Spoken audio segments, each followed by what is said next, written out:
Obrigado.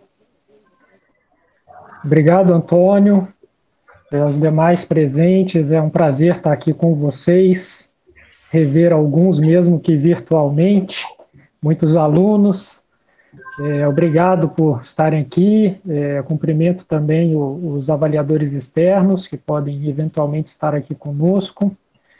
Eu montei a minha apresentação, vou compartilhar a tela aqui com vocês.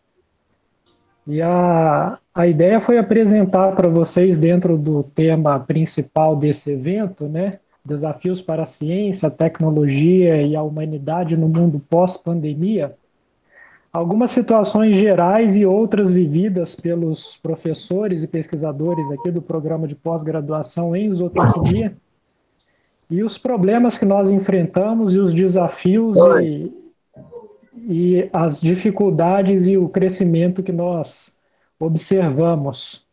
Queria deixar bem claro que o que vai ser apresentado aqui é uma percepção minha, né, frente atualmente à coordenação do programa de pós-graduação em zootecnia.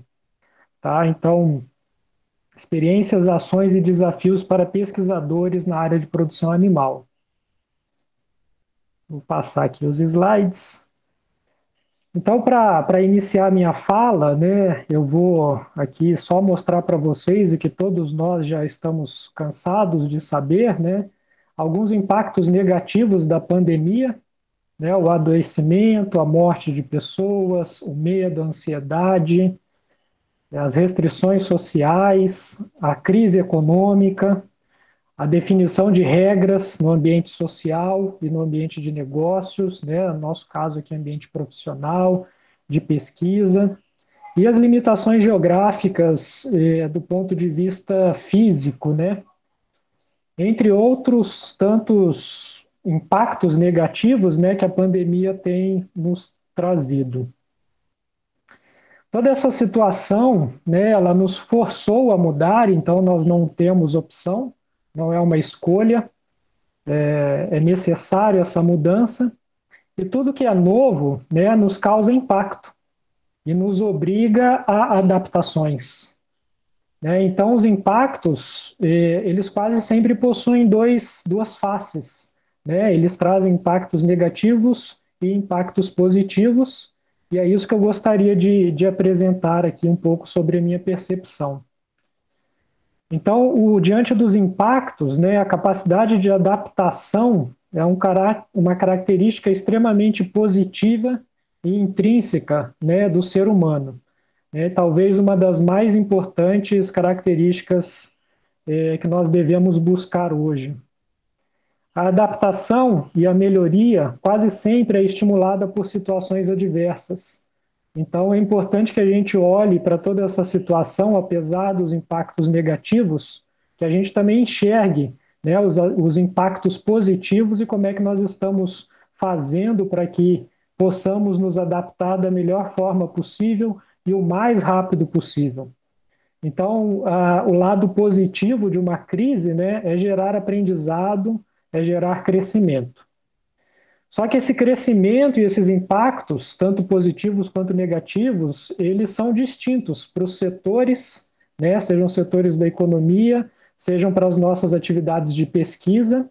Então, a minha abordagem aqui com vocês hoje é tentar olhar sobre esses impactos sob a ótica da pesquisa na produção animal e, no caso mais específico, a minha percepção dentro do programa de pós-graduação em zootecnia. Tá? Então, é um olhar sobre a ciência considerando os impactos positivos e negativos. E a partir do entendimento desses impactos, né, a gente pode vislumbrar alguns desafios atuais e desafios futuros. Tá? Então, mais uma vez aqui, é uma percepção minha a partir dessas atividades. Para tentar ser um pouco mais didático, né, eu dividi aqui a pesquisa de forma bastante geral em três grandes etapas. Né? Então, a etapa de idealização e planejamento das atividades, né? A etapa de execução e desenvolvimento, e depois a etapa de finalização e conclusão das pesquisas.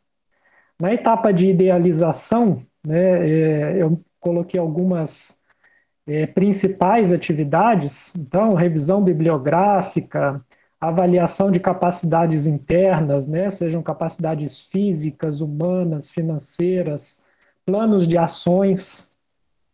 Na parte de desenvolvimento e execução, né, para nós aqui, algo muito forte é a execução de atividades em laboratórios, né, a execução de atividades a campo, né, então experimentos, seja na nossa fazenda, sejam experimentos em unidades parceiras, sejam coletas de dados em loco, que é o que a minha equipe faz de trabalho, então visitando produtores rurais, né, e o estabelecimento de parcerias com outras instituições, outras empresas e etc.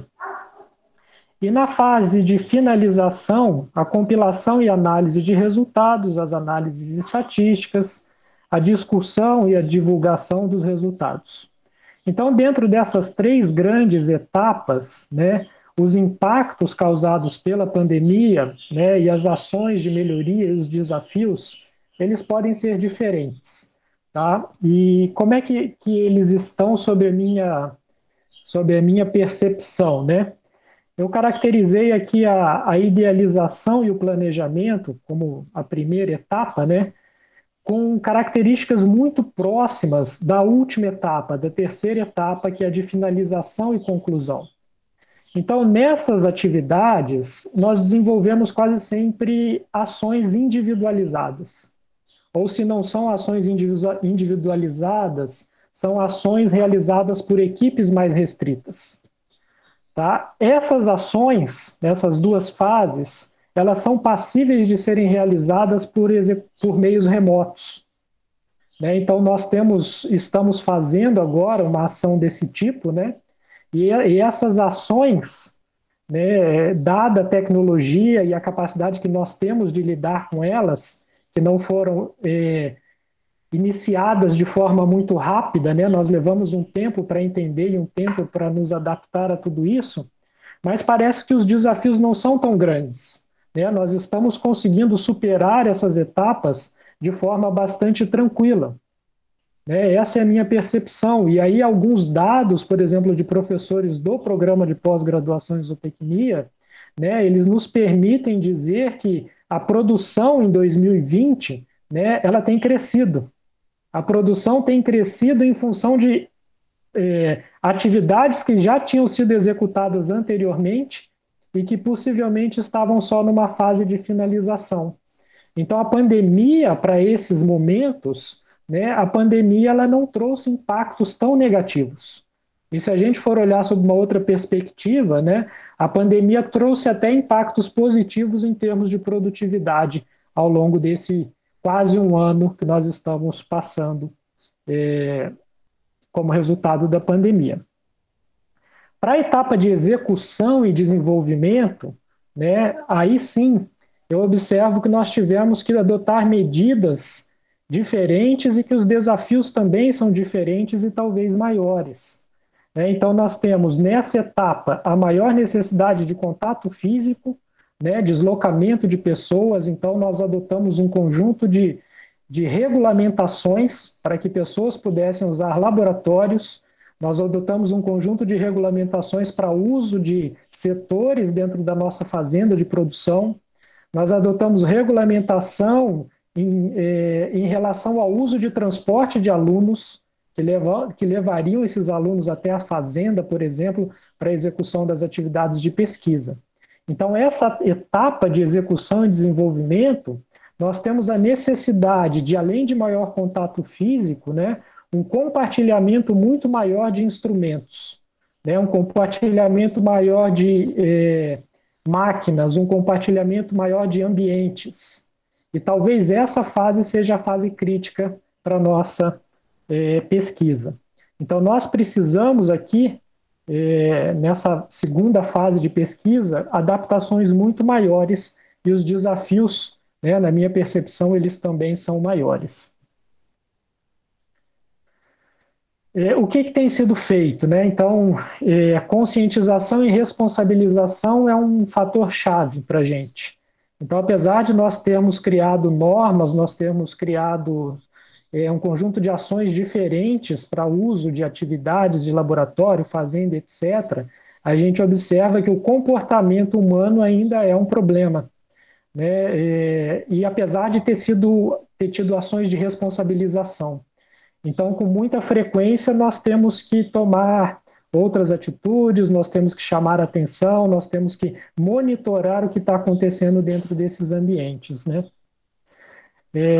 E aí, como eu disse, né, a definição de normas internas também para a segurança e também o uso de tecnologias de comunicação remota. Então, todo o agendamento, no nosso caso, de laboratório, agendamento de acesso a locais em que pode haver maior aglomeração de pessoas, né? Primeiro que antes não existia um controle tão grande em relação ao acesso. Agora, além de existir um controle, todo esse controle é feito de forma remota, né? Então, nós temos utilizado, temos aprendido a utilizar, por exemplo, o Google Formulários, né? E a partir desses formulários a gente cria uma agenda e cria uma rotina. Isso foi um desafio para a gente, né? Mas um desafio que aparentemente está sendo bem superado. Então, olha lá, de novo, né? Além da conscientização e da responsabilização, a definição de normas internas, o provimento de materiais, né, de higienização e de segurança, que todos nós conhecemos, que são de uso comum no nosso dia a dia hoje, né? A alteração nos processos, agendamento, distanciamento, meios de locomoção, as formas alternativas de comunicação e coleta de dados através dos meios eletrônicos.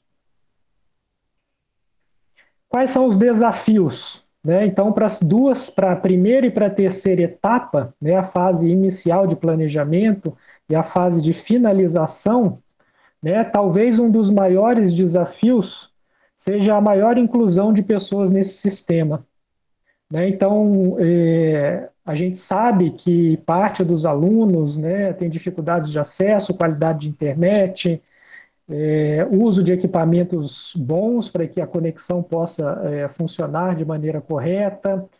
Nós tivemos alguns professores que tinham dificuldade de uso e também fizemos todo o suporte, né? Aqueles que tinham maior conhecimento auxiliaram. Então, o desafio maior, talvez, nessas etapas seja esse, de inclusão. Existe também um desafio muito grande, que é o de conciliar o ambiente de trabalho e familiar, né? Quem tem filhos pequenos, quem tem outras pessoas dentro das nossas casas que viraram nosso ambiente de trabalho, isso pode se tornar um problema, né? Então, é uma fase de adaptação que a gente tem que tentar se superar, né? E também o aumento da jornada de trabalho. Então, nós observamos que eu, né, colegas da nossa instituição, de outras instituições, têm trabalhado muito mais do que 8 horas diárias, em função, possivelmente, dessa conexão que não desliga, né? Então, por ser tudo remoto, talvez os nossos colegas, alunos, acreditem que a gente está disponível a todo momento e às vezes a gente também permite que isso seja feito assim. E aí a gente tem trabalhado mais, né, do que em momentos anteriores. Nas etapas de execução e desenvolvimento de pesquisa, né, talvez um dos grandes desafios seja o uso melhor de tecnologias remotas para atividades de laboratório, aula prática, pesquisa, né? Então, as atividades que puderem ser substituídas, né, por programas, né, por aplicativos para ensinar anatomia, para ensinar fisiologia, para ensinar atividades práticas de laboratório, a gente tem que buscar. Me parece que isso ainda é um pouco distante do nosso mundo aqui, né, dentro da nossa instituição, dentro de instituições brasileiras, mas é algo que já é presente em instituições fora do país e que a gente precisa trazer e superar.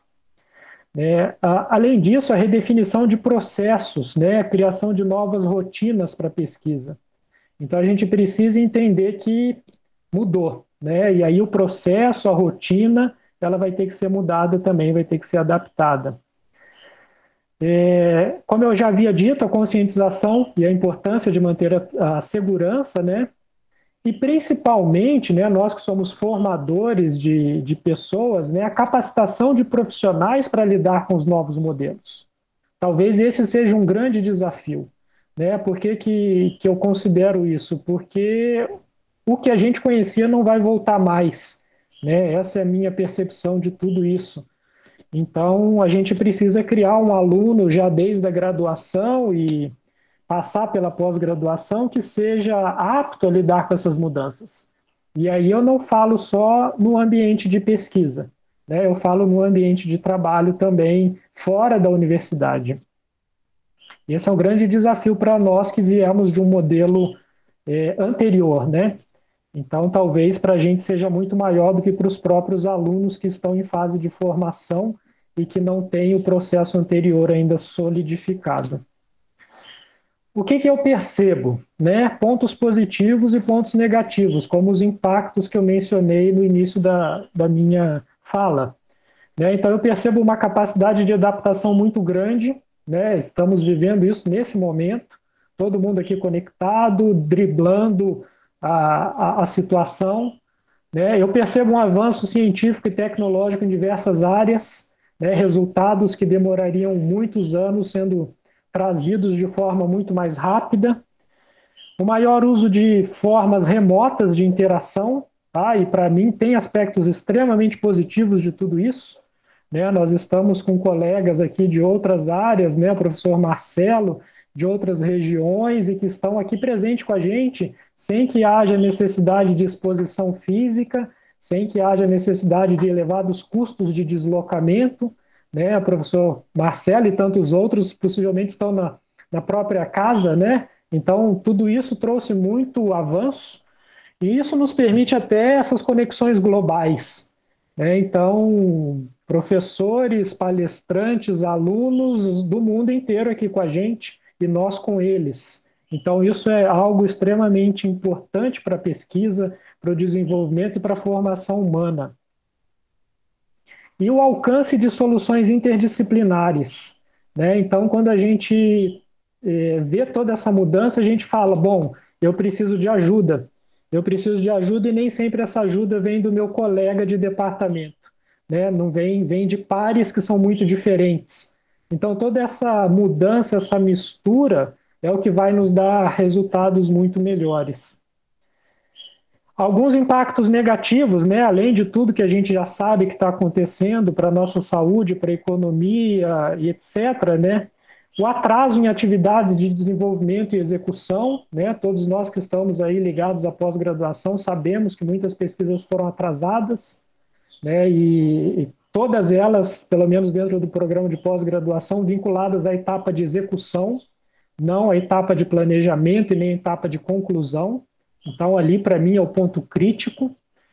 A menor interação social, profissional, isso também é negativo, né? É muito bom estar com outras pessoas de forma presencial e não virtual, além das dúvidas, do medo e da ansiedade que, muito embora a gente às vezes não perceba, né? Elas estão presentes possivelmente em todos nós. Para alguns de forma mais intensa, né? Outros mais leves, mas ela dificilmente passa de forma muito tranquila para todos nós, né?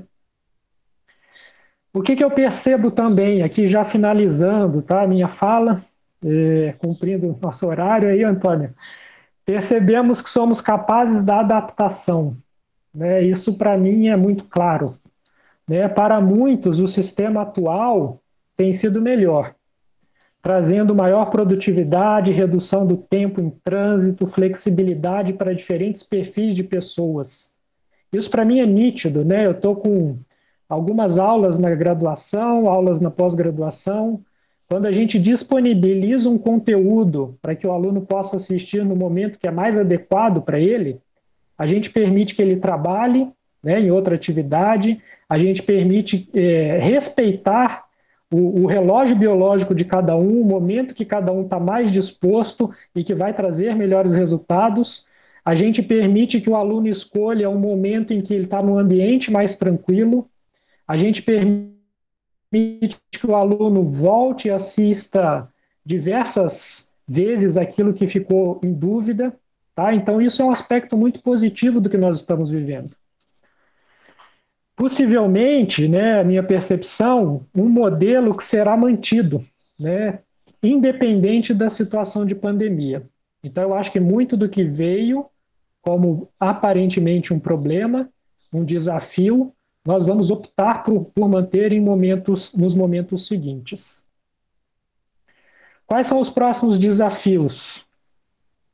Reduzir os atrasos em atividades de desenvolvimento, se adaptar ao novo normal e auxiliar a inclusão de pessoas, entender que o modelo que conhecíamos não voltará, né, vai ser modificado, ser flexível e estar preparado para a mudança, e principalmente aqui para nós, formadores, né, de pessoas, de profissionais, né, formar pessoas. E aí eu chamei atenção para pessoas e não para profissionais, né, num sentido mais amplo, né, de humanidade e com capacidade de avançar diante dos problemas atuais e futuros, né, diante do novo normal que a gente vai viver e possivelmente não vai voltar.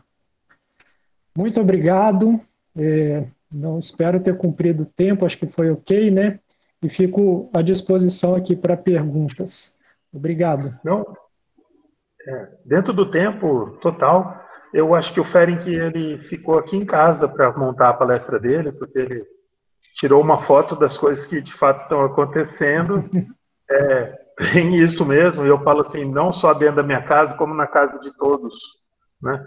Porque essa realidade é suntuosa, existe e não tem como a gente mudar, né? Dando continuidade, eu quero salientar aí para todos os que estão presentes, quem tiver desejo, pode colocar o questionamento no chat, e aí a gente vai passando para os demais.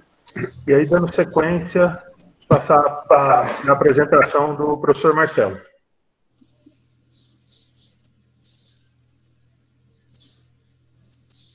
Todos estão me ouvindo? Ok? Eu vou Sim, sim. colocar minha apresentação aqui, Antônio.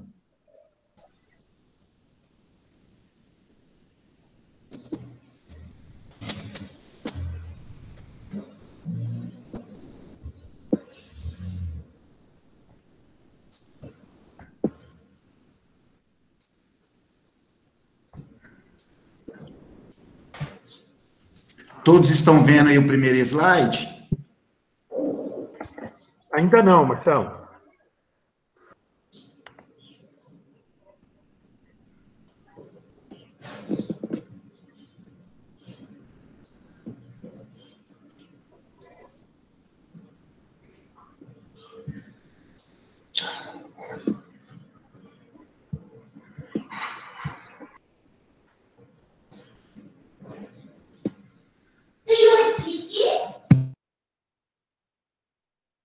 Estão vendo aí, Antônio? Não. Talvez teria que compartilhar a tela inteira e abrir o PowerPoint.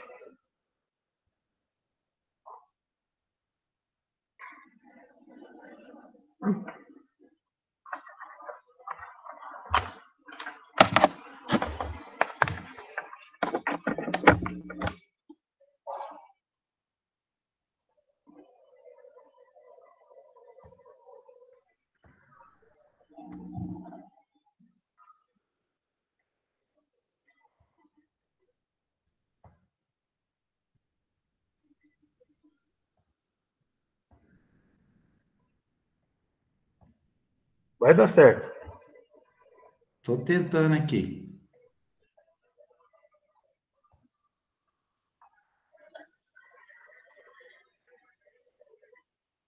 Deu certo agora? Ainda não.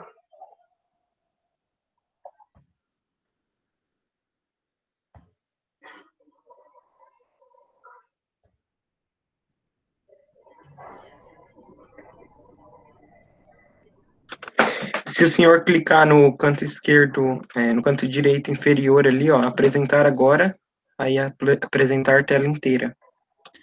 Eu abro a apresentação antes de pedir para compartilhar ou compartilhar? Não, na hora que você apresentar agora, ele abre uma janelinha para você com as coisas que estão abertas. E aí você clica em cima dessa que está aberta. Mas ele precisa ter a apresentação lá já aberta. Se ele não abriu ele não vai achar ela. Você já deixa ela aberta.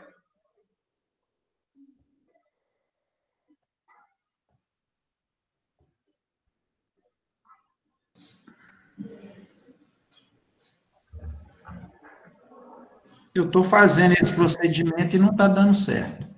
Faz assim, abre, é PowerPoint, não?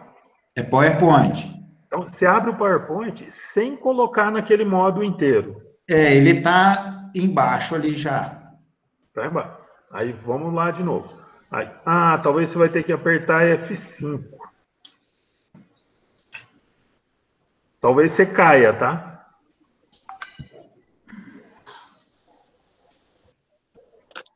Se o PowerPoint estiver aberto, volta para a tela do Google Meet, clica no canto inferior direito ali, apresentar agora. Aí você escolhe janela inteira e seleciona a tela que você quer que...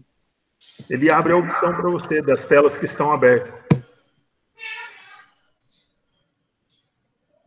Uma outra opção é o professor passar a apresentação para a gente e a gente projeta daqui. A gente projeta aqui. Quer mandar por e-mail ou mandar pelo WhatsApp, do que for melhor.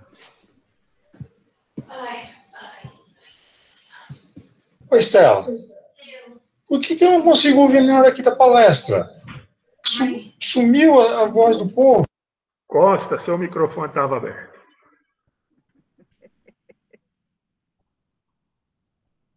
Não estou conseguindo, não. Me apresentação... Manda ela por e-mail para mim. Encaminha ela por e-mail, eu apresento ela daqui.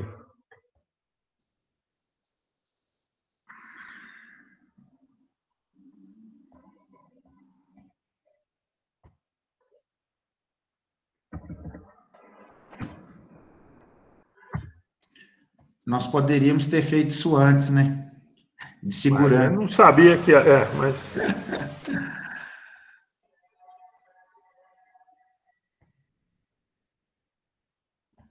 Como diz o outro, a luta continua.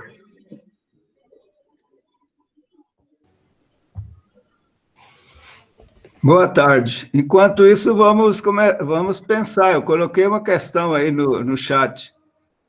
Todos nós, em diversos níveis, estamos falando no mundo inteiro pós-pandemia. O que será pós-pandemia? Ô, Antônio, qual que é o seu e-mail, fazendo favor? Eu vou colocar aqui AC Martinez. @uem.br. Então, nós temos uma questão aí. O que é pós-pandemia? uem.com.br? Sem o com. .br.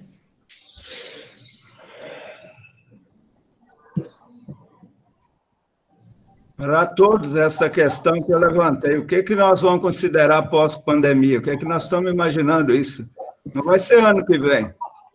Professor Pedro Vidigal, eu acho que não vai normalizar isso aí. Não, nós vamos Nunca voltar. mais voltar ao que era impossível. Não é só pandemia. Eu estou vendo aí no EAI que a questão política atual, a questão de investimento na universidade pública, isso tem que ser posto, não é que nós estamos trabalhando mais isso, aquilo, que nós estamos acertando as coisas, mas o que o mantenedor está pensando em termos de instituição pública? O país está indo para o buraco. Tudo é muito bonito, muita produção, com certeza. Nós estamos aqui trabalhando além do horário. Estamos com prazer aqui, trabalhando antes do horário. Né? Agora, o que é que a administração, o que o governo de Estado está programando para investimento na universidade pública? Entende? Porque senão, veja bem, agora não precisa ter verba para a universidade, não, que nós podemos fazer tudo online. Entendeu? Chegou aí, Antônio?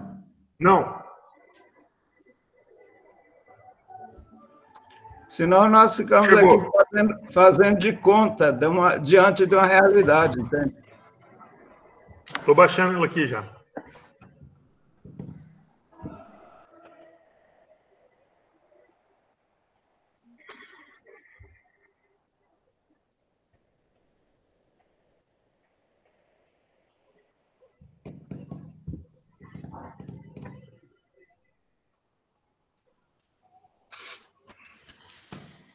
Esse pós-pandemia pode até levar ao seguinte, ó, vamos fazer curso de pós-graduação à distância.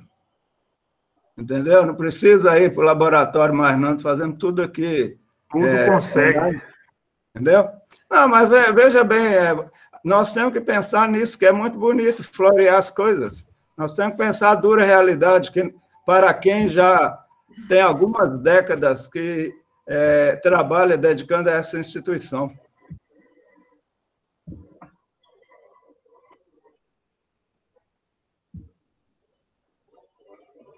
Apareceu aí? Ok. Aí você vai me falando na hora de mudar. Tá. Se você quiser expandir a tela...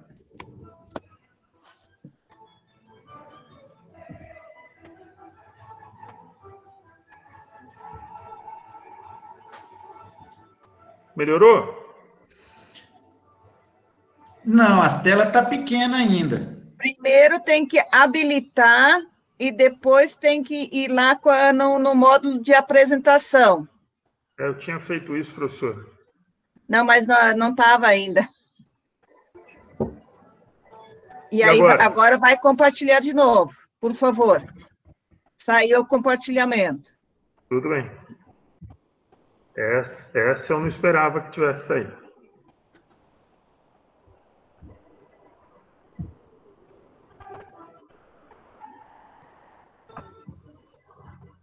Perfeito aí? Ok. Isso mesmo. Agora vai dar certo. Bora. Vamos que vamos. Vamos que vamos nessa nova modalidade, né? Gente, muito obrigado aí pelo convite. Eu me sinto em casa, eu sou filho do programa de pós-graduação da UEM. Eu defendi meu doutorado em 2006 com o professor Geraldo, com uma pessoa que eu estimo muito. Mas vamos lá e vamos falar hoje dessa visão que a gente tem, né, da ciência e pesquisa pós-pandemia. Eu queria parabenizar o professor Ferrenc, né, eu acho que ele, pela ideia que ele está na administração, na coordenação de um programa de pós-graduação, eu acho que ele expôs a sua ideia do fluxograma, né, da execução de pesquisa. Eu acho que essa ideia é de administrador, professor. Isso que eu pude observar aí a sua ideia. Mas eu vou colocar aqui com uma visão um pouquinho diferente. Então, vamos lá. O próximo slide, fazendo favor. É aqui para mostrar, né, que a pandemia, ela foi muito danosa, né, atingiu o mundo inteiro, e hoje, no final do mês de outubro, a gente está completando aproximadamente aí 10 meses, né? 10 meses de reclusão, de quarentena, de uma nova proposta de vida, e que não tem ponto positivo nenhum, ao meu ver, para nós, porque ocorreu muitos danos, né, danos pessoais e assim por diante, mas vamos sair, né, e ao meu ponto de vista, temos que ser fortes, sair e projetar uma nova vida para nós, para a gente recuperar desse processo. Então, vamos lá, próximo slide. E aqui mostrando ainda que, para nós, no Brasil, a pandemia ela está com nível, né, já em redução, mas o que me chama a atenção também é que a pandemia está aumentando, né, os seus casos a nível mundial. Então, é uma pandemia em ascensão ainda. Próximo. E quais são os princípios básicos da ciência, já que a gente está falando de processo aí, né, de pandemia, né, de um sistema de reclusão que a gente está no momento? Então, um pouco de conceito aí de ciência, né, de acordo com o Trufilo, ciência caracteriza pelo conhecimento racional, sistemático, exato, verificável e, por consequente, falível, conhecimento certo do real pelas suas causas, conhecimento sistemático dos fenômenos da natureza e das leis que o regem, obtido pela investigação, pelo raciocínio e pela experimentação intensiva, né, como até o professor Fehrenc colocou muito bem nessas etapas do processo de pesquisa. Mas, tendo uma visão do Brasil, da nossa área, que seria as áreas de ciências agrárias, qual que seria a problemática, né, para uma nova pesquisa, para uma pesquisa pós-pandemia, nesse momento que nós estamos passando?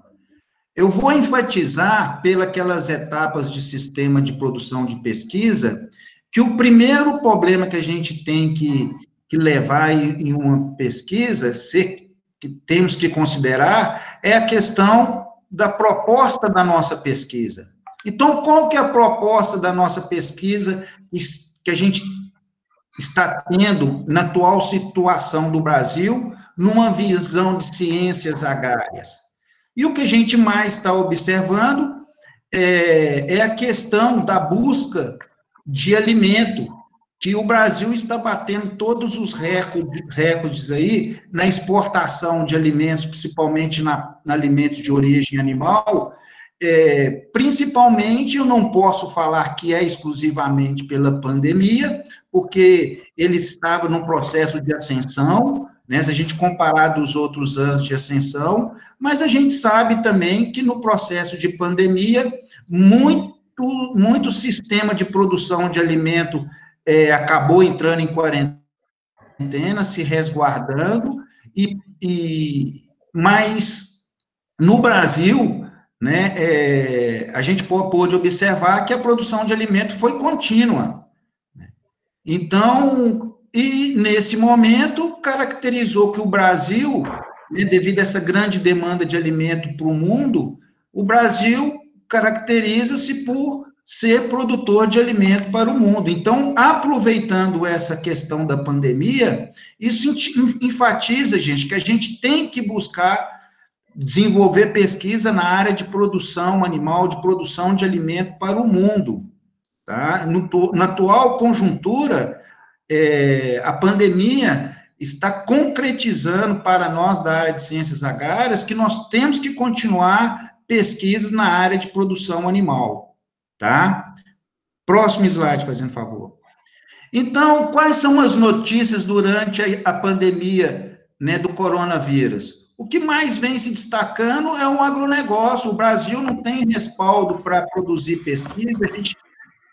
Nós temos, talvez seria um pouco mais lento, e a demanda das vacinas, das outras pesquisas na área do coronavírus é de maneira urgentíssima. Então, outros países conseguem sobressair na frente do Brasil. E o que o Brasil vem se destacando?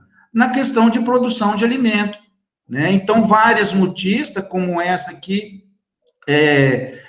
produzido pelo Canal Rural, que o Brasil, na produção global de alimentos, ele tem uma prova do dinamismo da agricultura brasileira e está nos bons resultados do agronegócio em 2020, quando sinaliza ultrapassar 100 bilhões em dólares, né, em exportações, montante 5 vezes maior que o registrado no início do século XX, ou há 20 anos atrás.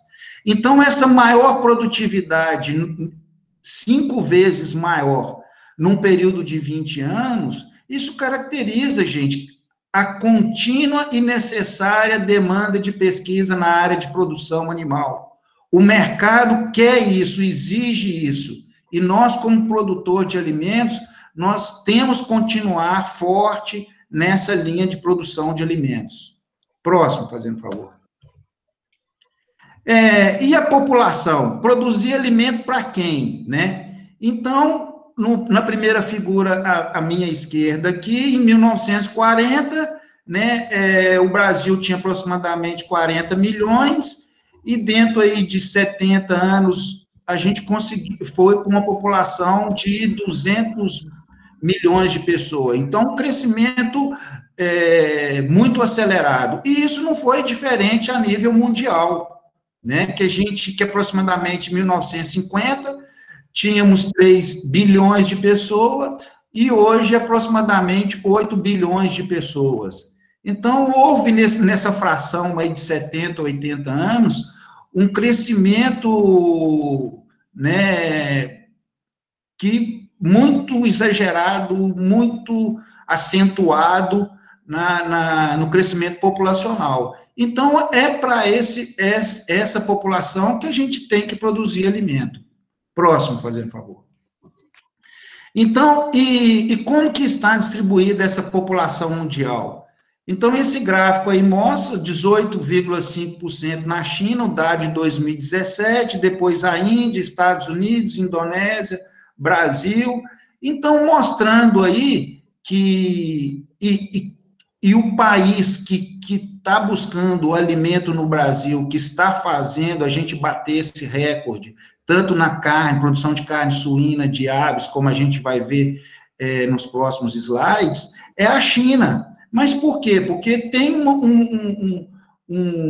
maior população mundial, né? E a gente sabe lá que eles têm muita restrição para a produção de alimentos, né? Que aqui no Brasil a gente tem todos esses fatores etáfilos climáticos que nos favorecem. Próximo. E aqui um mapa da fome, né? Se o mundo busca alimento no Brasil, consequentemente a gente consegue produzir, né, acima da demanda interna.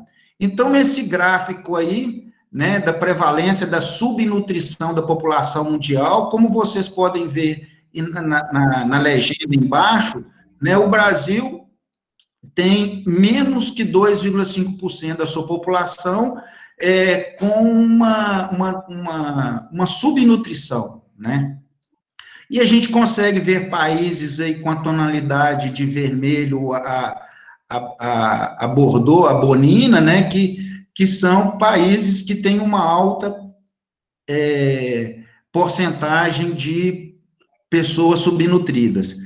E até mesmo a China, a gente vê em amarelo, que seria em torno aí de 5% até 14% da população com subnutrição, um país extremamente populacional e que vai ser, por longo tempo, né, o destino dos alimentos produzidos no Brasil. Próximo. E quais os alimentos mais produzidos no mundo, né? Então, nós temos esse gráfico aqui, mostrando os 20 alimentos mais produzidos no mundo, que vai da cana, o milho, o arroz, o trigo, leite de vaca, batata, né, até chegando a banana, leite de búfalo, frango, cebola. E eu pergunto para vocês aí, qual desses alimentos a gente não consegue produzir aqui no Brasil? Nenhum, todos a gente consegue produzir aqui no Brasil. E a gente produz ainda com alta produtividade, né? Se a gente está conseguindo exportar, é sinal que a gente está tendo bons índices de produtividade. Então, esses alimentos a gente consegue produzir. Próximo. E aí, gente, quando a gente fala em produção, né, e essa demanda mundial, essa subnutrição mundial, primeira coisa que vem na cabeça da gente é a questão da expansão agrícola, né, ao redor do mundo. Então, na figura à esquerda aqui, a gente destaca a América do Sul como o país que tem a maior possibilidade de extensão territorial, que chega a 268% da área que tem, né, com essa capacidade para expandir. Ampliando esse gráfico aqui da América do Sul, a gente destaca o Brasil com 187% dessa possibilidade de expansão da área territorial. Então, cabe a nós, gente, a produzir alimento para o mundo. Desde quando eu estudava lá no ginásio, né, o Brasil é o celeiro do mundo. E com a pandemia que caracterizou essa questão da baixa diminuição de produção de alimento em outros países, então foi o suficiente para destacar o Brasil, né, devido à alta produtividade. Próximo. E aqui, né, vendo alguns dados, em 42 anos, né, que a produção de grãos passou de 40 milhões de toneladas para 238 milhões de toneladas. Destaque a soja e ao milho, né, principalmente no aumento da produção da segunda safra. Produção de carne bovina de 1,8 milhão de toneladas para 1,7 milhões. Né, carne suína de 500 mil toneladas para 3,8 milhões de toneladas. E a de frango de 373 mil toneladas para 13,6 milhões de toneladas. Então, um aumento exorbitante, né? Isso levou-se ao quê? A um excelente aumento de produtividade. Mas aí que eu chamo a atenção de todos, gente. Produtividade tem limite. Até o momento, no Brasil, nós temos a certeza que a produtividade ainda no Brasil não atingiu seus limites. A gente aumentou, a gente está hoje praticamente, né, tendo uma fatia muito grande de abastecimento de alimento para o mundo. A gente tem produtividade, mas a produtividade ainda, nós, né, como pesquisador, professores da área, a gente sabe que essa produtividade ainda pode aumentar. E ainda, até que nos prove o contrário, né, nós não chegamos a esse limite. Próximo.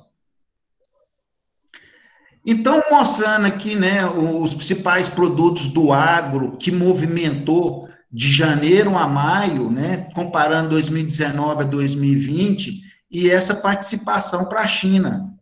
Então, no início do ano, né, aproximadamente já com reflexo da pandemia, e a gente viu essa grande demanda, né, de alimento, né, pela China. Então, a soja aumentando aí de 32%, a carne bovina 36%, a cana-de-açúcar 39%, né, o café não foi tão expressivo, a carne suína congelada foi o que mais aumentou, praticamente quase dobrou, mas isso a gente também sabe que questão da peste suína africana, que aconteceu lá, né, quando teve que dizimar rebanho deles lá na suinocultura. Então, nós tivemos um aumento muito grande nessa demanda de alimentos e destacando esses alimentos de origem animal. Próximo, fazendo favor. Aqui os dados da receita em bilhões de dólares no embarque de carne suína, né, entre janeiro a junho, comparando de 2011 a 2020, essa demanda, né, grande de carne, de exportação de carne na suinocultura, a suinocultura está em ascensão, e esse ano de 2020 se tornou muito forte. Próximo. E falando um pouco da nossa região, do Paraná, né, a região de Toledo é uma região, se não me engano, é o município que tem a maior população de suínos do Brasil. Próximo. Aí já vamos falar um pouco da carne de frango, né, essa tendência aí de exportação, que está sendo muito forte aí, com aproximadamente, que aconteceu em agosto, 405 milhões de toneladas exportadas, batendo recorde em cima de recorde. Então, esse ano foi um ano, né, de promissor para a exportação de frango também. Próximo. Aqui, né, classificando o Brasil como o maior exportador mundial de frango, com 4.040 milhões de toneladas, e esse aumento, comparado a 10 anos atrás, né, a gente observa esse aumento em torno de 23,5%, e a gente, hoje, como produção de carne de frango, a gente tem que levar em conta a Tailândia, né, que tá crescendo muito, está em ascensão, e hoje já se destaca pela exportação e em ascensão também, como o Brasil. Próximo. Aqui a exportação de carne bovina, né, de janeiro a agosto desse ano, e um aumento muito grande, e aumento da receita em praticamente $1 bilhão, e na atual conjuntura com o dólar alto, gente, isso é muito benéfico para a economia do Brasil.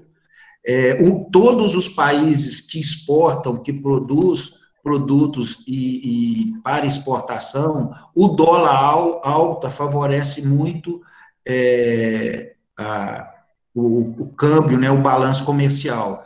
E aí mostrando a China, né, como principal destino da carne brasileira. Depois o Egito, Chile, Rússia, Estados Unidos. Mas os valores destinados à China estão muito grandes. Próximo.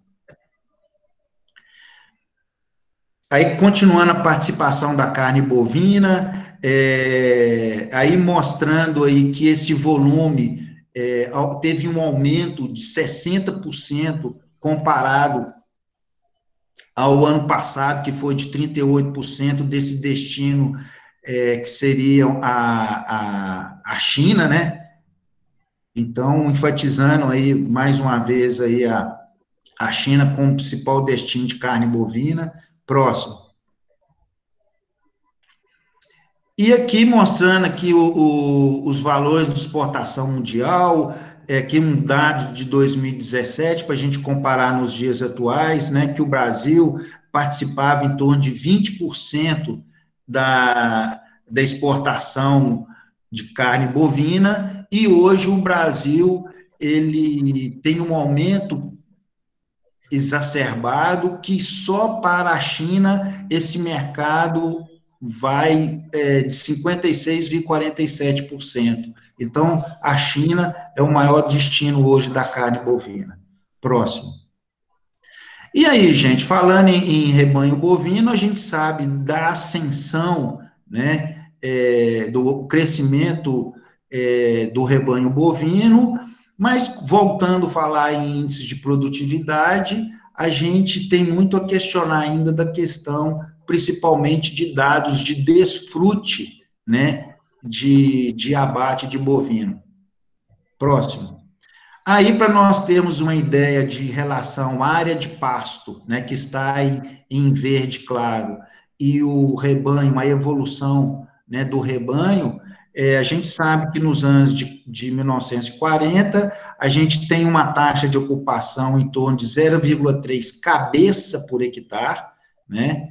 E nos dias de hoje a gente chega a ter uma cabeça por hectare. Mas a gente sabe que essa relação de uma cabeça por hectare ainda ela é muito baixa. Se nós fizermos uma rápida reflexão e esse rebanho sair de 200 milhões e ir para 300 milhões, essa taxa de lotação aumenta em torno de 50%. Então, iria para 1,5 cabeça por hectare, que ainda é pouco, mas em contrapartida aumentaria 50% do rebanho brasileiro. Próximo. Aí, da questão do abate do Brasil, que chega hoje a atingir em torno aí de 41 milhões de cabeça, que nos daria um desfrute aí aproximadamente 20% do total do rebanho, que é muito baixo. Próximo. E aí, a gente comparando aí a questão da exportação e as proporções entre as carnes, tanto de frango como de porco e de suíno, a gente observa que a de bovino, nos últimos anos, em termos de proporção, é a que mais tem aumentado. Mas a carne de frango, né, num total, o cargo-chefe de exportação do Brasil. Depois vem a bovina e depois vem a suína. Próximo. E aí, gente, a gente só fala em produtividade, esse é o nosso desafio das nossas novas pesquisas para atender esse mercado aí. Então, esse é o nosso desafio hoje das pesquisas pós-pandemia, mas a gente tem que levar em conta outros elos, né, dessa cadeia de produção, né? Então, é amplo as possibilidades de pesquisa, né, em diversos segmentos da cadeia de produção. E a gente não pode deixar de falar da questão do desperdício de alimentos, né, que é muito grande no Brasil hoje, né, e vai desse desperdício desde de perdas pós-colheitas, como ração animal, perdas por desperdício no processo de distribuição no uso doméstico, perda de desperdício no momento da colheita, no transporte, como vocês podem ver nessa figura ao lado aí, que em torno de 50% desse desperdício é no transporte ainda, como a gente observa nas rodovias brasileiras no tempo de colheita, né? Então, são outras áreas necessárias à pesquisa né, destacando todo esse elo da cadeia produtiva do alimento no Brasil. Próximo.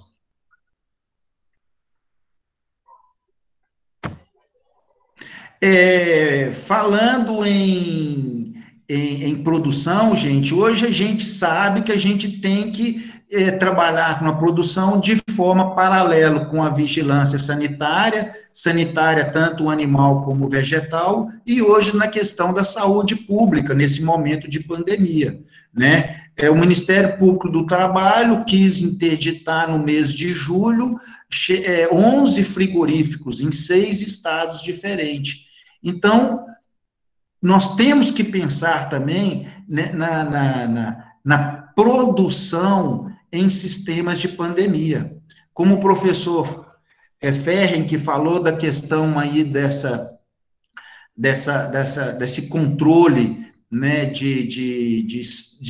da higiene pessoal, né, do ato, né, das pessoas envolvidas com a pesquisa, mas a gente tem que levar também em conta dessa questão aí das pessoas envolvidas com a parte diretamente da tecnificação e produção de alimentos. Então, isso tem que trabalhar hoje junto, isso também, nesse momento, está muito bem caracterizado. Próximo. E nas considerações finais, né, fica claro que nós temos que trabalhar ainda cada vez mais forte a questão de pesquisa direcionada à produção de alimentos. Nós, da área de produção animal, aí, né, isso está muito bem evidenciado. Nós temos, né, o Brasil tem recurso, pesquisadores, instituições, recursos financeiros, né, que a gente sabe que tem um bom projeto, a gente consegue trabalhar, buscar bons recursos financeiros, como o professor Pedro até comentou, que a gente precisa sempre defender a nossa bandeira, né, dessa questão, principalmente de recursos para as nossas instituições e esses projetos de pesquisas. O Paraná se destaca pela alta produtividade em produção de alimento. O Paraná que produz mais alimento por hectare no Brasil hoje.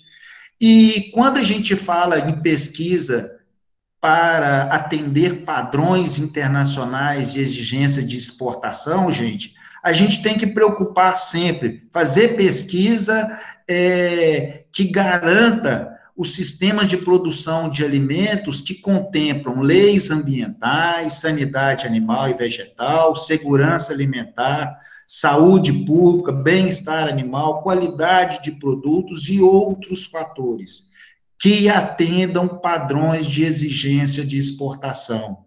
Nós não temos que nos vitimizar, falar que tal país não quer comprar os nossos produtos. Se a gente atender os padrões de exigência, a gente tem o mercado hoje, porque a gente sabe que o Brasil é o maior produtor de alimento e é o que vai atender essa população em expansão. Próximo. Então, isso que eu queria falar um pouquinho, gente, isso é um pouco do nosso fantástico mundo da ciência e pesquisa em produção animal. Então, produzir alimento, né, com essa alta demanda que está sendo concretizada nesse momento aí dessa questão de produção de alimentos, de modo em geral, é muito bom para nós da área de produção. A gente tem essas restrições, nós temos que nos adequar, nos adaptar todo esse processo, enfatizando a questão da saúde pública, né? Então, é isso aí. Queria passar um pouco da minha experiência e obrigado pela atenção.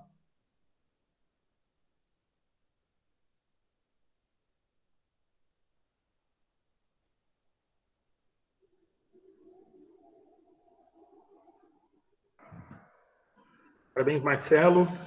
Eu tive uma perda aqui no chat, porque eu fiquei apresentando, mas eu só vou dar uma voltada aqui. Enquanto isso, queria parabenizar o professor Marcelo e voltando naquele questionamento que o professor Pedro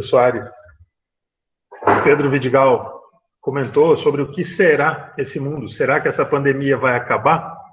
E isso é um questionamento também, né? Será que vai acabar? Será que só vai acabar no momento que a gente tiver uma vacina? Será que essa vacina vai ser efetiva? Eu tenho uma grande dúvida quanto a isso, porque até mesmo a infecção natural, a resposta imune dura 2 meses, 3 meses. Será que a vacina vai ser melhor que a própria infecção natural? Não sei. Então, isso aí é uma dúvida veemente, assim, que existe, né? Lá no hemisfério norte está voltando as coisas, talvez por relaxamento, mas também por questão climática, né? Aqui vai melhorar por questão climática, o vírus ele vai tolerar menos a temperatura extrema, né? Um arama, quero ver um vírus resistir dentro do meu carro, fechado embaixo da árvore, a 47 graus, né? Então ele não vai... Professor Antônio, é só esperar o próximo inverno. Não sejamos besta. A pandemia, por incompetência nossa, morreram 160, quase 160 milhões de pessoas. O processo não parou. Nós perdemos colega há 3 semanas passadas, até parece falta de respeito ao colega nosso que faleceu semana passada. A pandemia está aí. E na Europa, país desenvolvido, Itália, Alemanha, a Itália está fechada. Berlim está um caos. Eu tenho filho que mora lá. Na Itália está um descontrole total. A Áustria, eles não têm serviço de saúde. Então, a questão toda da pandemia, enquanto não aparecer essa vacina e nós formos vacinados, não tem o que pensar em pós-pandemia, porque os políticos estão falando aí, pós-pandemia, veja bem, qual que é a realidade? Desculpa ficar incomodando, mas o que me preocupa, de repente, em agosto, começamos a dar aula de graduação, uma experiência toda nova. Como é que vai ser ano que vem?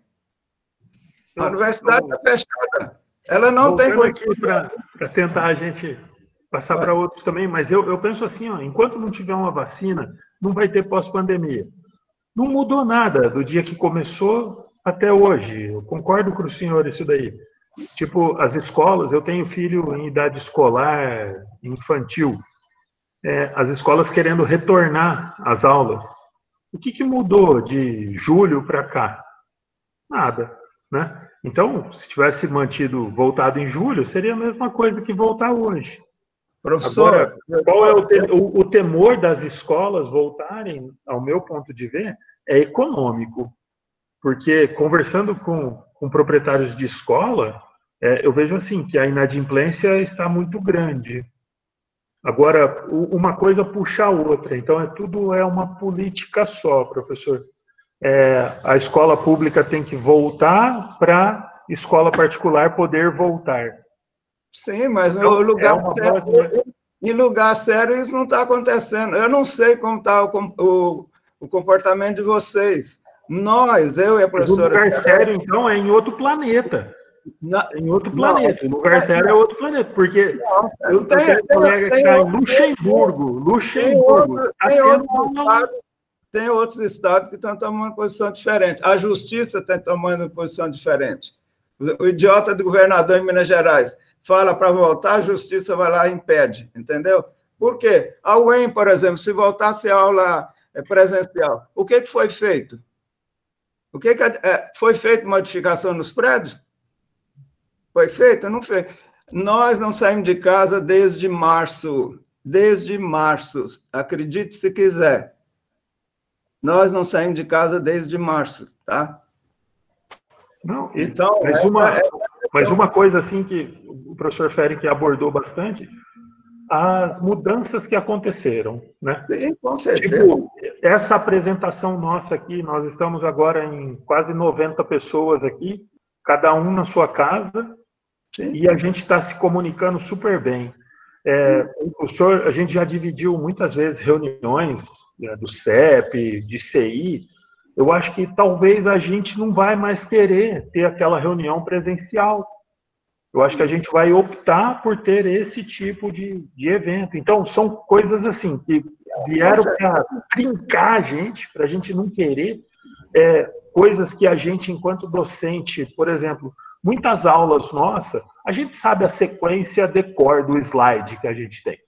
Você sabe qual é o próximo slide. O senhor tem idade para ter sido professor de todos nós aqui, então eu falo assim, se eu der um toco de giz para o senhor, eu garanto que o senhor vai dar uma aula muito boa. E aqui, nessa plataforma que a gente está usando agora, foi novidade para todo mundo. No dia que eu cheguei para o meu aluno, eu falei assim, o calouro aqui hoje sou eu. Eu sou o calouro. Todos nós somos calouro. E agora a gente está aprendendo, né? Até mesmo assim, o tempo da aula. Então, você sabe, o dia que você entrou lá na sala, segurando o toquinho de giz, garanto aqui que muitos de nós saberiam assim, eu vou falar 1h15. E você fala 1h12, 1h16. É o que você falou. No dia que você ligou o Meet para dar aula, você falou assim, eu não sei quanto tempo eu vou gastar. Com aquela mesma aula que você já deu 30 vezes. Você não sabia. Foi uma grande novidade. Eu acredito assim, que na hora que começar o segundo semestre, talvez a gente já saiba. Esse é um. Então, nunca mais vai ser igual. Isso aí não vai ser, mas nunca foi, né? Amanhã não é igual hoje e nunca vai ser. Só que agora a mudança foi drástica, né? Foi com certeza. De um momento para o outro. Então, esse é uma coisa muito interessante, assim. Mas alguém queria fazer alguma colocação? Bom, já que não tem pessoas aí interessadas em fazer colocação, eu até fiz algumas colocações. Por exemplo, o professor falou de produção animal, né? Sem dúvida, o mundo hoje, onde tem terra disponível? É na África. Nós estamos em guerra híbrida no mundo. Não sei se todos, certamente todos têm esse conceito de guerra híbrida. E, sem dúvida, nós estamos caminhando para, agora, 2030, 7 bilhões de habitantes, 2050, 10 bilhões de habitantes. A produção de alimento vai ser fundamental. Na África tem um problema, o custo de produção é muito alto por déficit hídrico. Né? Aí onde sobra terra ainda? Brasil. Agora, nós não podemos embarcar, deixar a pata do boi e caminhar pela Amazônia inteira, deixando para trás 200 milhões de hectares de terra degradada. Tá? E não é só isso. Eu, como agrônomo, sinto decepcionado, entende? Do avanço que nós tivemos com plantio direto nos anos 80. Nós acompanhamos, vivenciamos o problema sério do Paraná perder um centímetro de terra arável por ano, que era um absurdo no final dos anos 70. Aí, no meados de 80, recuperamos, com a ação aí lembrar do Bartz aqui de Rolândia, agricultor maluco, alemão, que começou a plantar lavoura no meio do mato, dessecado com capim, e aí surgiu o plantio direto. Agora, o que a gente observa? Eu fiquei horrorizado, refazendo material para me dar aula no mês passado, Vossoroca no meio de terra de lavoura, no estado do Paraná. Então, isso é que nós temos que pensar em termos de pesquisa, entende? 200 milhões de hectares de terra degradada. Nós poderíamos passar para 400 milhões de cabeças de boi, né? Então, esses são desafios. E é interessante o seguinte, o que nos deixa contentes como agrônomos e como zootecnistas, né? Porque a base da zootecnia e da agronomia de Maringá é a mesma, é lá de Viçosa. Nós, em 20 anos, nós avançamos acentuadamente em termos de produtividade. Esses 20 anos do século XX foi fantástico. Nós tínhamos, no meados de até 95, produzir 30 milhões de toneladas de milho era um problema. Nós temos que produzir isso porque a demanda de ração está nesse nível. E, eventualmente, o que acontecia? Nós tínhamos que importar milho. Nós importávamos milho. De repente, como veio o século XXI e o tempo passou a correr rapidamente, nós chegamos a 100 milhões de toneladas de milho, pô. Né? Professor, desculpa eu interromper o senhor. Ok, tudo bem. Só por conta do tempo, a staff aqui está puxando minha orelha aqui no chat. E só mais uma, tem uma outra colocação aqui no chat, da Giovana Oliveira, falando assim que fica cada dia está mais difícil da gente cumprir o objetivo para desenvolvimento sustentável. Então, eu queria que o professor Marcelo ou o professor Ferenc comentasse alguma coisa sobre isso e depois desse comentário a gente encerra.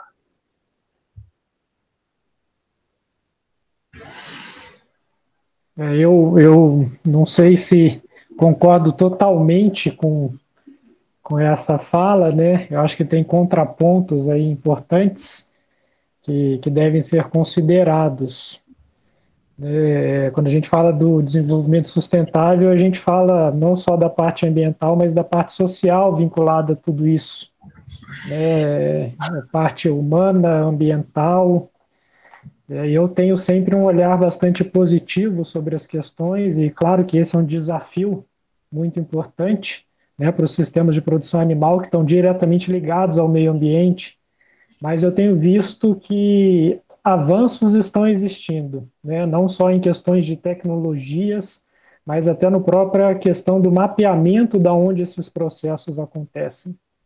Então, tem muitos estudos mostrando quais são os sistemas que trazem maior impacto, quais são os sistemas que têm formas alternativas. É claro que a gente está muito distante ainda de um modelo ideal, mas eu acho que só dessa discussão está vindo à tona, né, e de atingir diferentes públicos, e não só públicos da academia, e não só quem cria regras, quem cria leis, eu já vejo como um avanço bastante positivo, Giovana.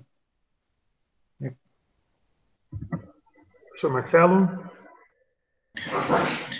É uma excelente pesquisa. O nosso mestrado aqui tem esse link aí com questão de sustentabilidade. A gente busca fazer praticamente todos os experimentos, tendo o ênfase da questão de sustentabilidade. O professor Pedro falou uma coisa muito importante, não é a gente deixar para trás esses 200 mil hectares e para 400 e depois para onde nós vamos. Então, essa questão de sustentabilidade nada mais é do que esse ciclo de retorno de nutrientes para o solo e para as nascentes e assim por diante. E isso, gente, como o Brasil, eu volto a falar, como o Brasil é um exportador, a gente tem que atender esses padrões de produção para atender o mercado. O pessoal de fora, eles não, né, os países que compram os nossos alimentos, eles não fizeram deveres de casa deles em termos de questão ambiental no país deles, muitos não fizeram. Mas nós, como nós temos hoje 60% ainda da área do Brasil teoricamente preservada, se a gente fizer o nosso dever de casa, a gente consegue produzir bem, exportar e reciclar e retornar a questão dos nutrientes para qualquer tipo de sistema de produção, né, e deixando de falar aí da questão do solo. Isso é importantíssimo. E eu falo para a questão específica do Paraná, como a gente, né, o Paraná é o maior produtor de alimentos em produtividade, eu tenho certeza que o Paraná faz o seu dever de casa em buscar, né, as instituições em buscar essa questão de sustentabilidade. E o governo do Paraná tem que incentivar, tá? Porque nós estamos próximo aqui de um porto de exportação e o Paraná tem que ter esse selo de sustentabilidade para garantir exportação. Hoje, do jeito que a gente sabe aí que a gente consegue exportar bovinos, né, questão da livre da febre aftosa, a gente tem que garantir esse certificado de sustentabilidade para a gente exportar sempre também. Obrigado. Certo. Muito obrigado. Foi bom esse debate no final, né?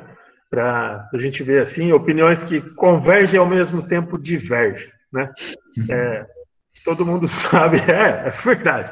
Todo mundo dizendo assim que a produtividade é bom, porém há muita desigualdade, isso daí é difícil e sem ação pública efetiva, dificilmente a gente vai conseguir solucionar isso daí, não vai ser só dentro do CCA, né? Eu acho que tem que unir, é mais global o negócio para a gente conseguir fazer essa sustentabilidade de modo amplo e de modo que ela merece ser tomada mesmo. Eu acho que essa mesa temática foi uma mesa bastante produtiva, assim, e eu queria agradecer a presença de todos que participaram, e especialmente dos dois palestrantes, tanto o professor Fênix quanto o professor Marcelo. Certo? Muito obrigado. E essa apresentação depois ela vai ficar disponível em alguma plataforma do EAI. Se alguém perdeu, vai poder participar. Só não esquecendo para os alunos que participaram e assinem a presença lá para contar o certificado para vocês. Tá? Muito obrigado mesmo pela presença de todos. Obrigado a vocês, gente. Um abraço. Até mais. Obrigado, um abraço.